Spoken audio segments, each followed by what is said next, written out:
Hello, everyone, and welcome back to Rotten Tomatoes is Wrong. My name is Mark Ellis. Jacqueline Coley taking her sweet time getting back into the studio, and deservedly so. She's on a little vacay from all the award season coverage, probably on her couch right down the street from where I live playing video games. That's neither here nor there because we love having Jacqueline here, but in her stead, we have 2/3 of the World Girls that are going to be celebrating Guardians of the Galaxy Volume 2 with us as we get set for Guardians 3, which comes out as of this release tomorrow, May 5th. So that's pretty exciting for all of us. And I'm very excited to have Steph Sabraw and Dorina Arellano back here in studio. Dorina, you know her as a World Girl and also a DJ, composer, and Steph. And this is on my sheet as well as me knowing this. Steph is kind of like Ego's a living planet. Steph is a living vibe.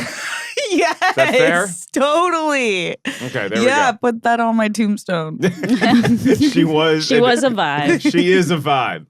Here lies Steph, still a vibe. Welcome, ladies. Thanks for being here. Thanks for having us. Yeah. So exciting to be here. As always, I do miss Jacqueline, but I love Mark, and I obviously love Steph. There's so nothing like staring here. into Dorina's eyes. Yes. Shout out to Roxy having FOMO right now. Yeah. Serious. Roxy was in here a couple weeks ago, the other World Girl, which is the horrible way to say that. There's no other World Girl. You're all in a world of John, Paul, Georges, and Ringos, you're all either John or Paul. You can pick whoever you want to be. You can be George if you want. She's definitely here. Dorina's here. Steph is a vibe. Y'all been giving stuff whirls recently? What have we been up to? We went to Super Nintendo World, which was excellent. Okay. If you haven't been, I know there's rides and foods and lots to do, but the best thing was jamming on those POW blocks. Oh, yeah, so you can got actually to do it. You can actually smash them Yeah. and get coins and stuff? You need to spend a lot of moolah on this bracelet, which you got to give the man something, I guess, but it's fun. Well, we had this new show that you all can catch on YouTube called On the Street, where I just interview people on the street about movies, any topic whatsoever. So the first one we did was at Universal City Walk, and we were so hyped for Mario. We couldn't necessarily, even if we got access to be in front of Super Mario World, it was such a madhouse over there with just like people going in and out all over the place. You really couldn't get any traction. So we were interviewing people outside the friendly confines, and people were so losing their minds as to how much fun they were having. People loved it, and it looked way cooler than I thought it was going to. Yeah, it's like an adult playground. I mean, it's meant for kids, but come on. Adult all playgrounds. Of us that grew up with Super Nintendo. Screw the kids. Our minds go various places when you say adult playground. Yes, that's a good point. Yeah. Yeah, no, there's no strippers or anything. No strippers. You don't get any sexy Yoshi or anything like that. Okay. Even though Yoshi's obviously I sexy object. forever. Yoshi is sexy. That's a good point. There's a lot of sexy Yoshi. Yes, right. Steph and I fight over Yoshi. There's a lot of sexiness in the movie we're talking about, because upon rewatching Guardians of the Galaxy Volume 2, very horny movie. Yes. Which is Wow. why. James Gunn, man. Yes. A lot of imagery, a lot of overt references, a lot of subtle hints. And so we're going to talk about this movie because, again, the new movie comes out as of this recording tomorrow, but we just get excited this time of year to see something that is in the Marvel Cinematic Universe. It's summertime, big blockbuster tentpole movies. You expect to see some MCU glory. But Guardians of the Galaxy Volume 2, as I remembered it, it was a movie that was fun. It was good. I don't remember it blowing me away. I just remember it being like, okay, that maybe was a little too long. I liked it. It wasn't as good as the first, was sort of the way I felt walking out of the theater. So I have since, upon rewatching this, adjusted my opinion of the film, but I want to throw it to you ladies first. So Steph, Rotten Tomatoes, currently on the Tomatometer, has Guardians of the Galaxy Volume 2, 85% certified fresh. Is the Tomatometer right? Or is Rotten Tomatoes wrong? I think the tomato meter is just right on this one. Okay. I really feel like it's a solid B+. I know that's up to negotiation by some teachers. 85%, they're just the worst. That's a B+ in my mind. You round up. Yeah. So fair. B+. I absolutely love this movie. I liked it better upon the second watch, actually, too. So it's on the honor roll. It's second honors for Guardians of the Galaxy Volume 2 for Steph. Dorina, how do we feel about it?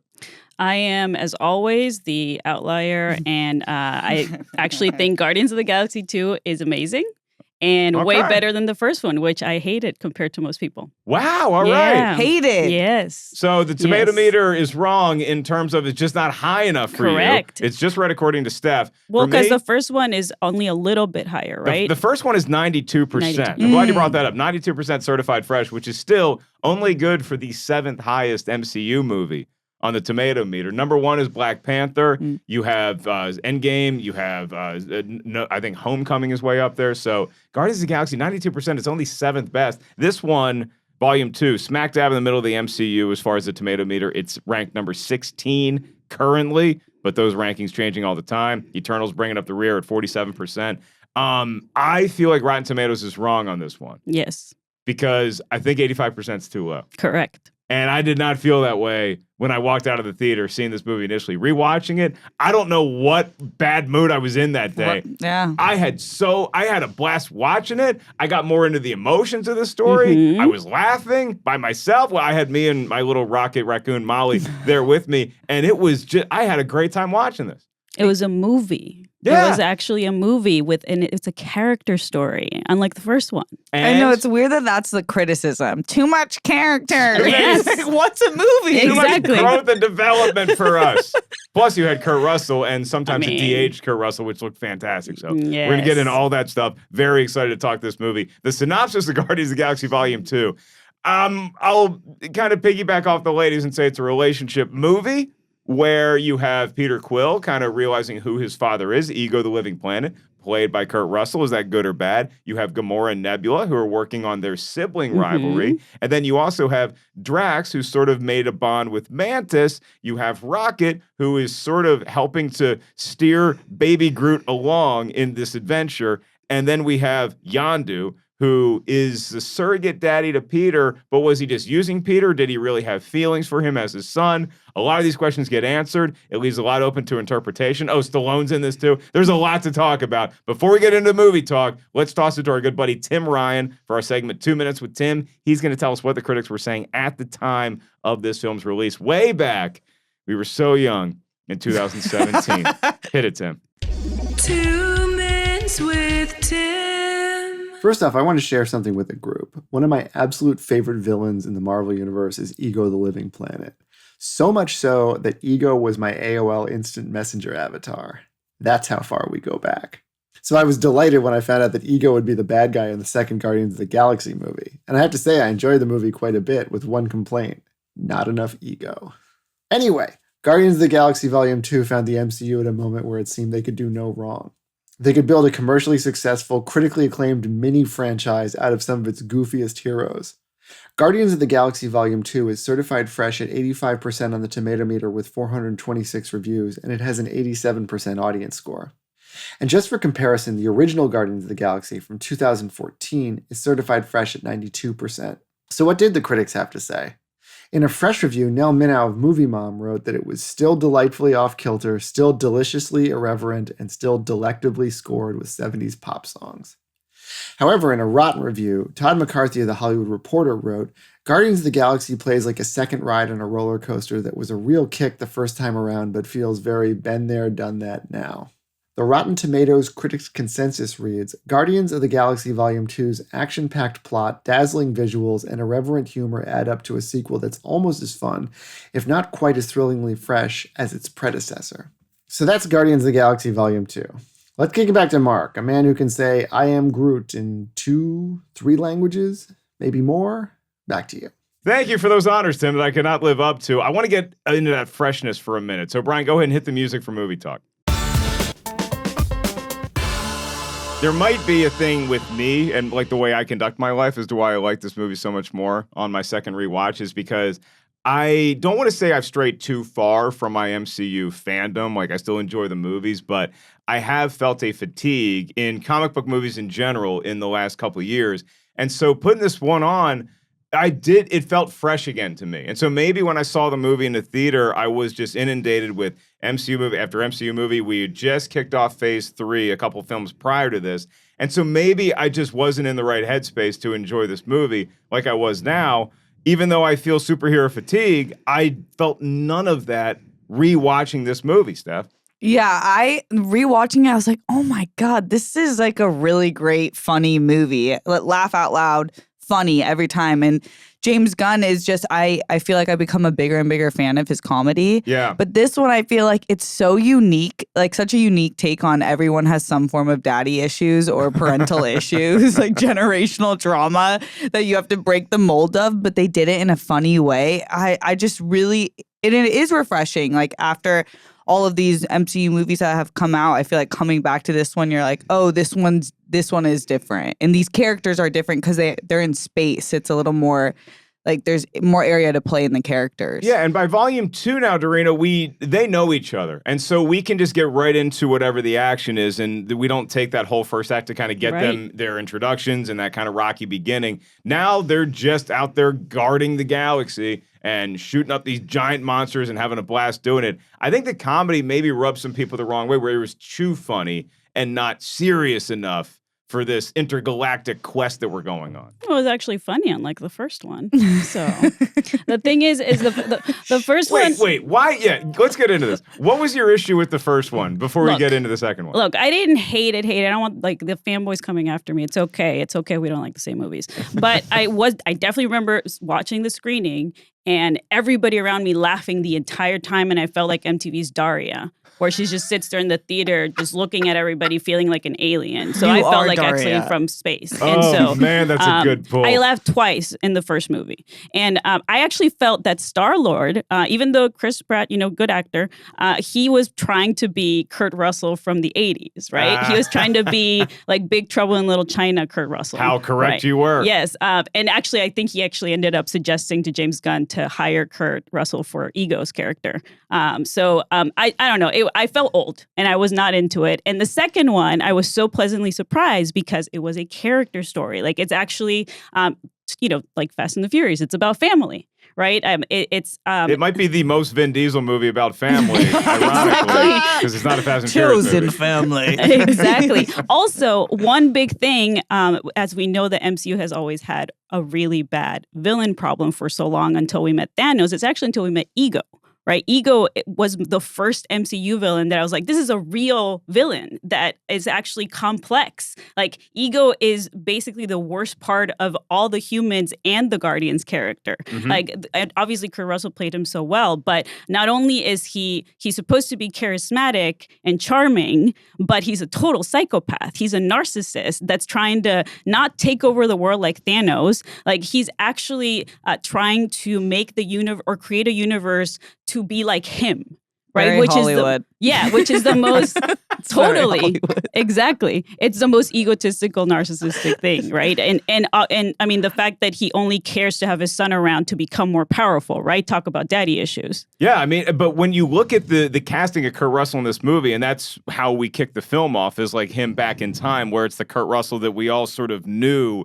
If you grew up in the 80s and 90s, you're like, oh, yeah, that's the guy. That's one of the biggest movie stars on the planet. So it's a stroke of genius to cast him, whether it was Feige or James Gunn or whether it was Chris Pratt suggesting it, because we implicitly trust a guy like Kurt Russell. When you see him on the big screen, it's almost like seeing a Tom Cruise. That's why What Lies Beneath was such a genius movie that Zemeckis did, because he cast Harrison Ford in a way that we thought we knew Harrison Ford until a turn happens, and all of a sudden we have no idea who this guy is anymore. Same thing with Kurt Russell, because it's like you want to believe in Kurt Russell. We all want to be in that car next to Kurt Russell in the beginning of the film, and the de-aging looked so good. Big screen, small screen. That was 1980s Kurt Russell, as far as I'm concerned. Yes, I mean, who wouldn't want Kurt Russell to be their daddy, Mark? Yeah, I mean, he can be my pal. He can be, I won't say what I wouldn't do with Kurt Russell, but... Wait, speaking of daddies, quick question. Yeah. Thanos, we get a little bit more backstory on him in this movie, which is he's cool. Not a great father. Not a great dad. So both of these girls are snatched up from different planets. Yeah, so you have Gamora and you have Nebula, and the torture of Nebula in this movie, or at least what you hear about her upbringing, is just so heartbreaking, where every time she battled Gamora and lost, she became more of a machine and less of a human. But she still retains some of that emotion and some of that humanity that Gamora is trying to bring out in this movie. So that's another through line that you just get so engaged with, or at least I did the second time, and I don't know why I didn't feel that the first time. Yeah, Nebula for sure. And Gamora, I go back and forth between her and Drax of who is my favorite character. Okay. Gamora in this movie just had more to do than the first movie for me, where I'm like, oh, she's actually a superhero, like, or an antagonist. Like, she's so cool the way she moves. I love the way they did her movement. But the relationship with Nebula is really cool because they're like two adopted sisters who had a bad adoptive father who like made them hate each other, which is kind of what happens in society today. And it was like, and that actress is Scottish. I'm like, what? Karen Gillan. Yeah, what an all-star. Yeah, I mean, it's an incredible cast, and their relationship, I think, is predicated upon how bad their upbringing was. And so it actually made me appreciate the Awesome Mix Volume 1 tape, the cassette tape that Peter Quill has, and why he's so protective of it, because you learn his backstory in this movie too, where it was an ego in a human form impregnating his mom, right? And he loves his mom dearly. He lost his mom. He misses her. His mom made that tape for him. And so when his Walkman gets smashed in this movie by ego, it's like you're looking at it and you say, oh, that's like that's the one thing in his childhood that he can kind of glom onto that was positive. And Nebula and Gamora don't have that. And so that's why there's this conflict here, but we still have this sort of more of a sunshiny disposition, I would say, that Peter has versus Gamora. But then, Dorina, we have their relationship that is also very gradually, but sometimes those end up being the best ones. Yeah. No, and unspoken. That's exactly the difference between the first one and the second one to me, is that you get to explore these two sisters actually not reconciling, but at least coming to some sort of truce to be like, you know what, our dad was an asshole, so it's okay. We're not going to ruin the wedding anymore. Exactly, right? Yes, correct. And then also, I mean, the fact that you have, Peter, he was upset because he got his Walkman smashed, but Ego specifically, spoilers, says, I actually put that brain tumor in your mom. Yeah, that one. That's that's one of the best quotes in the movie, because you're just like, oh, you're a jerk. Like, you actually like killed the woman that you fell in love with because you're such an arrogant prick that you don't care. You didn't want her as a distraction to be able to like, become this like celestial god or whatever. So talk about daddy issues there. And then every single character has this journey where they're actually finding themselves and going through their like exploring their like childhood trauma or whatever they went through, and then finding each other in family, right? Like, you talk about how many people, like this is why this movie is so amazing and relatable to me, because how many people find unconditional love outside of blood family, right? Like, they actually find it in friends. And like, that's the whole point of this movie, is the Guardians coming together to be like, you're my family. Like, our actual blood family messed up. Let's come together and like, we are the family, and we're going to save the world together. So when I moved to LA, I was introduced to this concept of Friendsgiving. Right.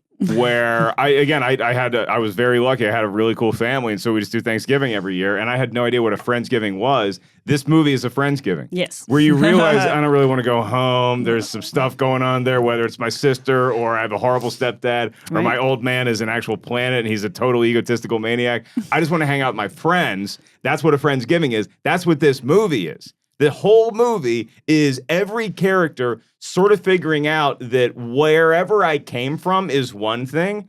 I've survived to this point, and I am an adult, and I can make my own decisions as to who I keep around me, who I keep in my company. And you see it with every character. I think one of the things that when I first saw this movie in theaters, Steph, it didn't turn me off because Dave Bautista is so good at delivering humorous lines as Drax, but I felt like Drax was just comic relief. And he's hilarious. But rewatching the movie, everything he says is funny in the moment, but then you go back and you look at it, and there's sort of a point to it where he's sort of just speaking things out loud, but when you go back and watch it, you're like, he's getting deeper than I think I gave him credit for. Definitely. That's why I love Drax, because he has sensitive nipples, and I'm so appreciative that he's letting the world know he's being vulnerable. But he has that moment in the relationship with Mantis that I think really exposes his vulnerable side and his true side. And then when she's like trying to feel his emotions, and she's like, there's a lot of sadness there. Like, it was the first time she felt deep sadness. And then you did get his backstory about how he saw his wife and daughter being killed. So when you add it all together, his character has a ton of impact. Yes. Yes, I mean it's truly, these superheroes spend most of this movie talking about their feelings, and maybe that's why I liked why it. It's not like as highly rated as the first I think one. so. Do you think it's- Explosions. Yes, it's like where's the CG monsters? but there's plenty of that in the movie too. But It's just- but the difference though is like the first one is literally a plot to basically take us to the rest of the expanded universe, right? To like take us to Infinity War. This second one is not that. This second movie is about family, is about the characters. Like I always say, the real Infinity Stones are the friends we made along the way. That's a great point. But you also make a good observation about most of the sequels in the MCU that we've had, whether it's Iron Man 2 or it's Avengers Age of Ultron, or even like something like, I would say, Winter Soldier, less so Civil War, more overt, where those sequels, the first one is like, hey, meet Iron Man. This is what he's about. Mm-hmm. Second ones are like, okay, now we need to use this movie that is based on a successful property that we know as a conduit to more things and ingratiating more elements into the universe. Guardians Volume 2 does that, but it doesn't do the thing where it tries to get so big, and we're in a vast universe already. It doesn't try to overstep its bounds and set a bunch of stuff up for Infinity War, right, which was right around the corner. I mean, again, this is phase 3. I think Doctor Strange was the movie that was immediately before Guardians, and then the movie immediately afterwards was Spider-Man Homecoming. Yeah, I completely agree. It's one of the things I really like about the way they did this sequel is that it made me more invested in the character's story. So now it's like I'm more excited about Volume 3 than I was about Volume 2. Me too, yeah. If that makes sense. Because I'm like, oh, okay, it's kind of a prequel in a sense that we really got to know who they are and why they are. That's a great point. And then I'm like, let me go for the ride now. Like, I'm with this family. Right, Yeah, and close up the chapter. And we were actually doing my show on the street. We were doing some interviews at WonderCon last month. And I was asking people which movie they're most hyped for this year, this coming summer. Everybody was saying Guardians 3. To the point where like we'd bring in a new person to talk to him, like, hey, can you say anything but Guardians 3? I just need to get something else on here. So one of the things about Guardians 3, though, that I think a lot of people are like trepidatious about is like, is everybody going to make it out of this thing? Do we have to off somebody? I mean, it was so emotional when we lost Gamora in Infinity War. It's hard to go through that again. Most of the people I talk to on the street think if somebody's going to eat it, it's going to be Rocket Raccoon. And I can't allow that to happen. What? Dorina, No. Rihanna. He's the worst. Dorina. But I was going to I ask you feel that. for him so much. I'm like, wow, I really do. He's Like, so cute. he's the Bradley- Chewie of the group. Like, everyone calls him No. like he's like when Princess Leia called Chewie the carpet. It's like, that was wrong. That was wrong of my fearless leader, Princess Leia. And everyone who calls him what do you call it? Trash panda? I was panda. like, you should get throat punched. Are we brother. going to have a campaign to cancel Leia because she called Chewbacca a Yeah, walking car? I can't have it. She's been canceled. on tape. She was Mary Poppins in space. She was Oh, already that's- canceled. So Speaking of Mary Poppins, how great about, reference. how about Yondu? Huh? Yeah. Yeah. Great Loved it. line of, Yeah. of one of the many in this movie that just completely tickle me. Not the least of which is supported by Rocket. Right. Rocket delivers a lot of greatness in this movie. Yes. He's better. Dorina. He is Bradley Cooper's Rocket is way more tolerable in the second one. I will say that. He's so good. But I think Drax is gonna die, and I'm really upset about Oh, it. no. Just to go you're back taking to it. Drax. Yes, because Dave Bautista has talked about not, he doesn't want to be Drax forever. Right. And he didn't even want his role to be as big as it was in the second one until he read the script and he's like, oh, okay, I get why my character matters more. Huh. I just feel like, Bummer. but I'm so upset. Well, I mean, Hopefully I'm wrong. he can join his family. I know. Again, I'm not saying that facetiously. It's very sad what you've been through, Mr. Destroyer, but he's just so goddamn funny in this movie. He's so He's good. really great. Maybe not. Excellent. You I was gonna you say. also might figure out Rocket's origin story in Guardians 3, which is Yeah. what a lot So of you people guys speculate. love him. Huh? I mean, I Yes. actually like all of them. He's just the most annoying. He's also useful. Like having like well, an in the first explosives- one, Groot is trying to take care of him, and then they reverse roles Mhm. in this one where he actually becomes Baby Groot's daddy. Caretaker. Yeah, Yeah. exactly. And there's a really cool parallel between what Ego had done to Peter's mom, where it's like, I'm going to implant this cancer in you because I can't stand to feel love. Like I'm a celestial being. I need to be above all this. And then what Rocket, it's really Rocket because he steals these batteries. And so then we get to pretty much implant explosives into Ego in the same way that the cancer went into Meredith. And so it's kind of like you're reaping what you sow. You get a taste of your own medicine right there. And Rocket's stealing the batteries. Just the way he goes about his business is so goddamn funny to me. But it also makes sense from he's Chewie, but he's also Han. He's got that smuggler's mentality where he's just out for himself, but he finds more, dare I say, for a trash panda, humanity in this movie. Yeah. And one of my favorite lines is in reference to Rocket. After Mantis first meets him and she's on the ship, she's laughing at it because she calls him the crabby puppy. The crabby puppy is so cute, I want to die. Cute. It's a close second to my favorite all-time Rocket reference, which is when Thor is calling him Sweet Rabbit in Infinity War. That kills me. Totally. But Mantis, solid runner-up. I love the introduction of Mantis as a character is an excellent addition to the team, too. I forgot that we didn't meet her until Volume 2. I was like, why is everybody acting like they don't know Mantis? Yeah, I'm like, oh, she's right. She's one of the best parts of the movie. Totally. She's such an awesome depiction. I know that the creator of Mantis is like, this is nothing like the comic book character. Okay, I like this Mantis. Yeah, she's like the Any universe's empath can relate. Yeah. She's the most powerful one. Yes. And she can even keep Ego at bay for a little bit. My God, wouldn't we all love to have a Mantis in our life? Oh my God, her laugh. It's like RB3's laugh. It just makes you want to go with her. I just want her by my bedside at around 11 p.m. and just all she has to do is touch me. I don't need to take any pills. I don't need to do anything.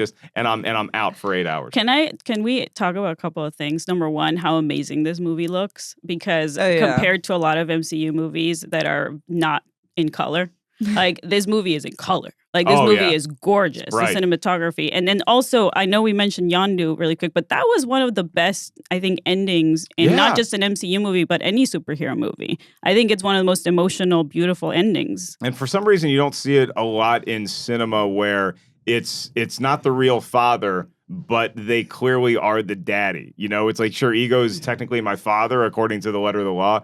Yondu raised me more than anyone else did. And it was cool seeing Yondu even soften and be like, well, okay, look, I use the excuse that let's keep this kid around. He's good for stealing. But he really was protecting him and trying to protect all of Ego's other kids for a long time, to the point where it got Ego was sort of the reason why Yondu got kicked out of this of the Ravagers because they thought he was trafficking kids. And it's like, no, I'm trying to protect them from like the worst dad on earth, maybe next to Thanos. Right. The labels are so unfair. He gets called a child smuggler. Hard to come back from that. That's like, you hear it and you're like, oh, brother, I'm going to need a lot of evidence to combat this. Right. And then on the other side, Ego is just like screwing the world. And like, if he was a woman, he would be called a whore. Totally. Exactly. A charismatic whore, indeed. But I mean, what is the line actually when Yondu sacrifices himself for Pete and saves Peter's life? He pulls an Armageddon. He actually says he may have been your father, boy, but he wasn't your daddy. Great line. Great line. Yeah, and that like as soon as you see like there's one spacesuit, I'm already thinking Armageddon. I'm like, all right, who's gonna be Bruce Willis? Who's gonna be Ben Affleck in this particular situation? So I thought that was really well played. And the movie wraps up and it's just got that emotional sort of climax from the sisterhood of Nebula and Gamora, which is slowly being repaired, from Peter realizing that he already found his family. And that's one of the most heartbreaking scenes in this movie. And it's one of my favorites, is when he's trying to explain to Gamora, which, I mean, he's got a fair point. He's like, I've been looking for my family this whole time. Now I found my dad. And by the way, my dad is Kurt Russell.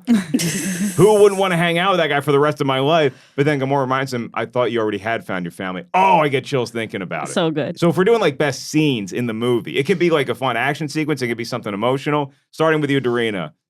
I mean, honestly, it's because I messed up. It's basically when Ego tells Peter that he's responsible for Meredith's death, for Meredith Quill's death, right? Yeah. Like, I mean, because that's when Peter gets so angry, rightfully so, and Ego is so full of himself that he thinks, oh, I'm going to tell him then, and he'll be fine with it, and he'll still conquer the galaxy with me. And I'm like, no, you idiot! Like that was such a good example of a literal narcissist, weakness of thinking like, oh no, this will be fine because everybody loves me because I'm like so full of myself. And I showed you the power that you would have taking over the universe with me. And since I killed your mom, but look at all this power we get. Exactly. And then Peter obviously is like, F you, I have family already. Like, go f yourself. Yeah. That was great. So little Luke Skywalker at the end of Empire Strikes Back. Totally. Yes. Totally. Because Darth Vader's basically there. He's like, come on, man, we can rule. I'll be honest. Darth Vader makes a pretty damn good pitch Like, I'm not saying I'm not just Would you join him? Yeah, I mean, I'd prefer to have my hand back. Like, if we could have done away with all the lightsaber fights. Darth Vader makes a good pitch. He's like, don't worry about the Emperor. You and me will rule the galaxy together. Yeah, that's a fair point, Not Mark. a bad recruiting point. Much better than Ego, because Ego basically opens with like, "Hey man, we're powerful. I killed your mom, but well, look at how powerful. I could have just put like a bullet in your mom's head. I made her suffer. I'm so sorry about that. Look at how powerful we are, though.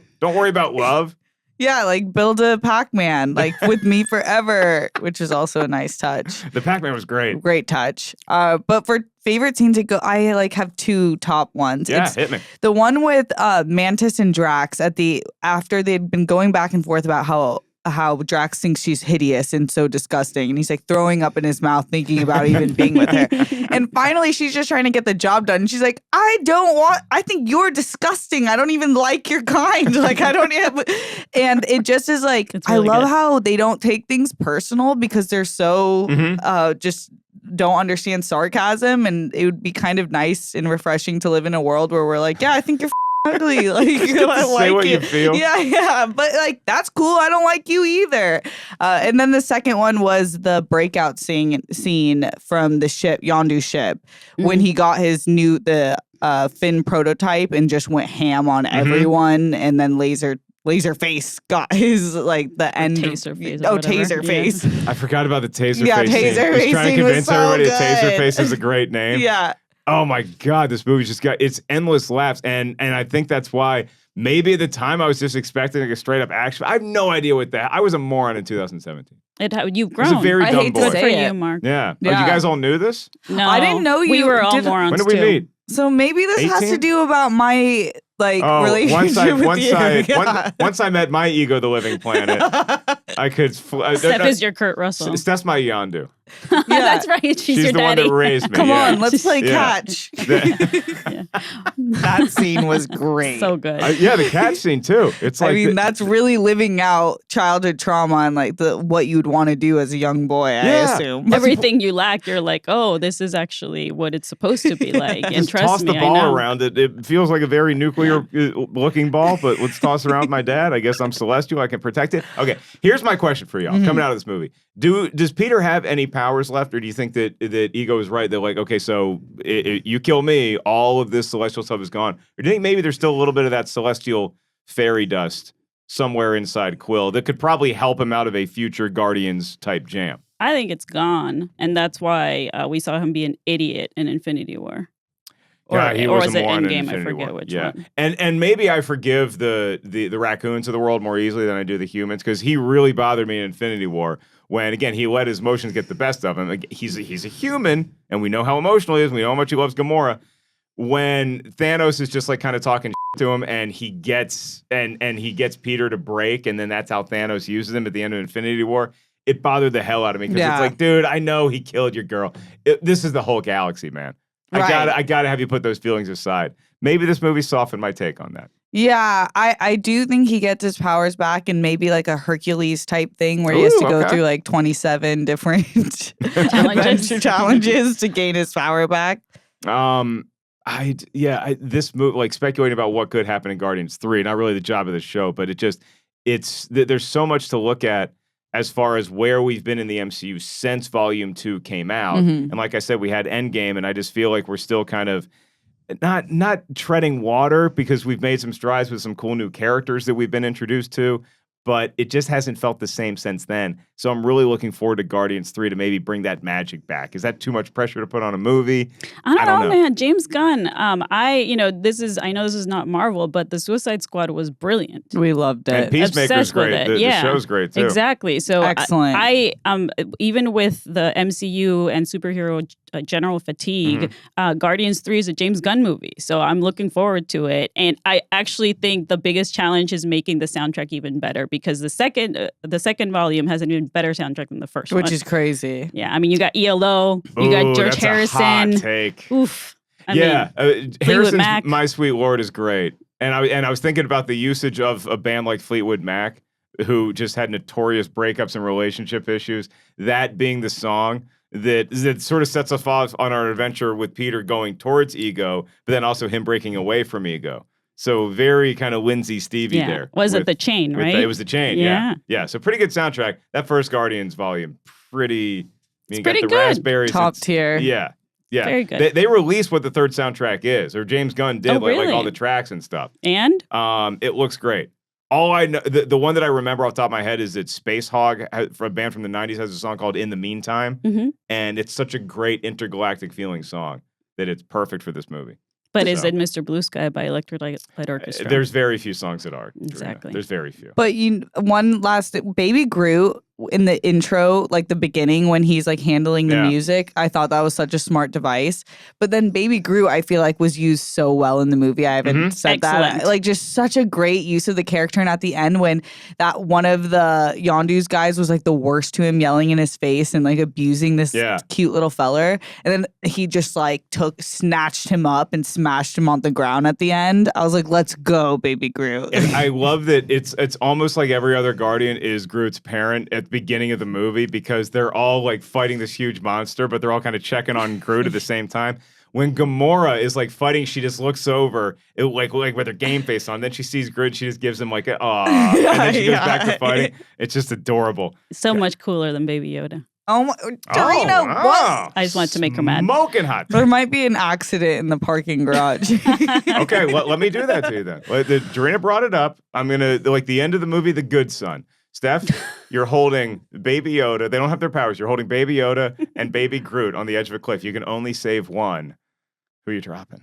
I'm dropping Groot. Dropping Groot. All right. Oh, there it is. You're like he'll grow back. Punting Groot off the mountain. Bummer. He's a tree. I do love him. I know he's you're right. You're way right. more useful to the galaxy than the child. He's very useful, but he's not more useful. Steph's obsessed with Grogu. Look, Grogu's adorable, but as I've said in stand-up over the years, I don't trust a 50-year-old baby whose only dad is a bounty hunter. That seems like a recipe for disaster when you Correct. have those kind of powers. So maybe I'll stick with the tree. I'm like Steve Carell in Anchorman. I'm like, you're not Ron. You're not Yoda. You're not wrong. Yoda, you ain't the OG. Mm-mm. You ain't your daddy, who was a good daddy. Mhm. Well, I don't know. Yoda probably wasn't ever a daddy. He's a Jedi. They're No. not allowed to do that stuff. Exactly. Another reason why Luke should have gone with Darth Vader. But anyway, that's an argument for a different day. The one that I want to close out movie talk with for y'all is let's pick our favorite characters of the Guardians. So just the core Guardians first. Who's your favorite? Who do we got? I mean, I'm kind of with Steph. I think Drax and Gamora are the best ones. And Gamora, especially in this movie, went from just being the love interest in the first movie and just being this, whatever strong female character that's just around a bunch of dumb dudes, which we've seen so much recently. And so in the second one, she really comes into her own and like we really get to know her and like actually like relate to her. And her story with her sister is really heartbreaking. I think she's great. And obviously Drax is I think Drax is my favorite. I love Gamora, but I think Drax is... I love that you just gave like a full minute explaining why you love Gamora so much. And then you're like, yeah, but Drax is Drax. Drax is so cool. I know, I love them both. I don't know. That's a good point you bring up how Gamora is sort of like the... it's like a sitcom where she's the smart one and all the dudes are Hermione. just morons. Yeah. She's Hermione. There you go. Like the That's first good. few movies. I think Gamora's the best character. Drax is my favorite character. Okay. All right. Yeah, I mean, look, obviously I'm going to relate a lot to Peter because he also references Cheers and we have this similar taste in music. But I feel like I'd be shortchanging it if I didn't say Rocket. He's just so goddamn a great cute. choice. Favorite. He's just Oh. cute and he's funny and he's hilarious. The wink bit was The hilarious. wink bit's great. Yeah. I don't think you're a pretentious idiot. I like him much more in this one. In the first one, he's a little bitch. Oh, the way that he was You know you communicating used your two. to Baby Groot at the end of this movie might be my other favorite scene. Oh, that's is when right. he's trying to teach Baby Groot. Because we learned early in the movie, Baby Groot is very loyal, but he's not necessarily the best at pulling off and executing instructions given to you. So when he's trying to figure out which button to push, and Rocket is just losing his mind, he's like, that's literally the same thing you just did. I was dying laughing. And this is not me with like a bunch of herbal medication. This is just me enjoying the movie. And I don't know what, I remember liking it, but I'm not sure what was wrong with me in 2017, as we figured out before I met Steph. So maybe that was the entry point into me being a fully fledged adult. I thought this movie was so good. Let's do some other thoughts on the MCU in general. where I mentioned that I'm a little fatigued with it as of right now. This is my thing with the Guardians. I love these adventures, but I also feel like opening up the portals into space have kind of hurt all the movies that take place on Earth and all the movies we've seen. And I think the shows do the same kind of harm to them because, like, when I was trying to get into Loki, it's like, wait, all this stuff, everybody already knew this was going to happen. It just kind of it feels like the stakes get reduced sometimes. Well, you know, me. especially I remember watching Infinity War and also feeling like MTV's Daria at the end where everybody's turning into dust and the entire movie theater was like bawling, you know, just so emotional. And I'm like, they come back. You know, I thought you knew that. I guess they didn't read the comics, right? Yeah, right. So where are the stakes at, right? Like some of them are good movies, but most of them are all leading up to the same thing. Bad dude needs the stone. Right. And so there's only a few like Guardians 2 that actually are about concepts that are relatable to humans versus just watching some big action sequences, which don't get me wrong. Winter Soldier is a fantastic action movie. Right. But the rest of them, not so much. And this one, I think Volume 2, maybe more so than we gave it credit for initially, does stand on its own just as a movie. And it doesn't necessarily just serve as a stepping stone to something else. Right. So I think that really holds up upon rewatching it because it went Homecoming next, and then Thor Ragnarok was the movie after this. And then I think at the end of that movie, maybe we saw the Guardians at the end, then that set up Infinity War, but I might be getting my wires crossed. There's a lot of movies. Steph, where are you mentally, emotionally? If I was Mantis and to touch your shoulder, what would I sense about Steph's feelings towards the MCU currently? So I can't lie. I do. Okay, I'm an easy pleaser with the MCU. Like if it's usually good, like, It's usually good. Yeah, but I will say with the shows and the movies, luckily there's been kind of a pause in the past few months. I was feeling like, okay, like I feel like the same beats are getting hit. And it's like homework. Kind of. I'm like, I really have to study for this next movie, and I was never good at school. So, but I'm excited I am genuinely looking forward to Volume 3. Yeah, me too. I'm like, and that's predicated upon rewatching this movie. So the podcast did something good for me. Hope we did something good for all of our listeners out there. Last question I have for you, and it's a little bit of a trivia question because Dorina brought up the snap where everybody's disappearing and everybody knows like, oh, it's so emotional for some people, Dorina, when Peter Parker is like, I don't feel so good, Mr. Stark, whatever he says. Do you know what Baby Groot is saying? Is he not saying Groot? I am Before Groot? he disappears? He says, I am Groot, but you know what he said? Like there's like a translation that I guess like the MCU confirmed. Vin Diesel gets an English translation script. Yeah. Do you know what he was saying? No, but can we guess? Yeah. Peace, and he's saying it to Rocket. Oh. He's saying it to Rocket. Does he say I love you? No. I know? No. He as far as I believe there's no Star Wars references that he makes. Trash Panda. The amazing. That was a great voice. I believe what he's saying is something along the lines of either dad or daddy. Oh. Huh? Puppy. Yeah. That's really cute. Yeah, which means you can't kill Rocket in Volume 3. Yeah, you can't, but Groot's going to be older. Groot is going to be older, and that's one of the many, many post-credit scenes we get in this movie. You guys are so worried about where somebody. He's a teenager, and that's hysterical. Yeah, it's amazing. You guys are so worried about somebody dying. They always come back. They do always come back. I mean, Gamora's back. Yeah, but in a different form. Yeah. I mean, still. All right. I feel like this turned 2 against 1 really quick. And Baby Groot's across the way staring at me, and it's after I said I would punch him off the cliff. You feel guilty now. Then I'll piggyback it back to you the other way because it's fine. They always come back. I still can't I can't watch a character I care that much about perish, even if I know they're coming back. What if it's like CG when everybody dust, thought though? Chewie died for like a hot second in Rise of Skywalker? It's like, oh my God, Oh my killed the God, dog. it literally ripped my lungs out. That was the funniest scene ever. can't I was like, you stand guys it. that was stupid. That But was very stupid. everybody in the some people in the theater reacted, but I kept a stone face because I knew there's no way they're going to kill Chewie. I did it. I have trust issues, though. I thought he was gone. I thought he was That gone. was very dumb. Somebody shot your Wookiee when you were a kid. You've just never gotten over it. Yeah. Like Yeah. anytime a horse dies in a movie or a dog, I'm Oh, like, the never-ending story when the poor thing is oh just my, Jesus yeah. Our talks. Christ. I did not think we were going to get to never-ending story, and then my mind goes to Marley and See, me. So. that's a real Oh death. gosh, That's a real- Marley and me. Artax is a real death. He doesn't turn to dust. He literally gets sucked by the nothing. Yeah, it just gets eaten by a bunch of mud. It's very Yeah, sad. it's a bummer. When it's your time to go. Speaking of childhood trauma and daddy issues. Yeah. Yeah, the nothing. We got to do the never-ending story on the show sometime. I have Down. no idea what its Tomatometer is, but if it's anything less than... You know what? I take that back. I Yeah, haven't seen that run movie it in a back, long yeah. time. I don't know if it holds up. It looks great. I'll say that. Okay. All right. I do love Falcor. Yes. Flying Dog. Yeah. Fantastic music. Yeah, I think there's some weird parts. I love the look you're giving I me as you recently say weird rewatched parts. it, and there's the ending scene with that like little girl who's like, "Hello." It's giving Teletubbies. It's very Oh, creepy. wow. Okay. Yeah. All right. Well, we don't have a mailbag today, so I guess that served as our mailbag, where Yeah. it was like me. Dear Rotten Tomatoes, the little girl in Never Ending Story sucks. Creepy or no? That is going to do it for us here on our Movie Talk segment. So let's close this out, Brian. It is always fun being in the studio with two of my best pals. So Steph, Dorina, so fun talking Guardians with you. I'm sure there's going to be a lot of reaction to Guardians Volume 3. And I will just tell everybody out there who's about to go see the movie like this, there's many opportunities you're going to get to see the movie. Try to just enjoy it on the first one. Don't be like Uncle Mark watching Volume 2 and thinking, how does this connect? How is this going to go to the future? What's the next movie? Just enjoy this movie. I don't know where the hell the MCU is going. I question a lot of the motivations. I think I'm just going to go in this theater and have a great time. Yeah, I'm with you.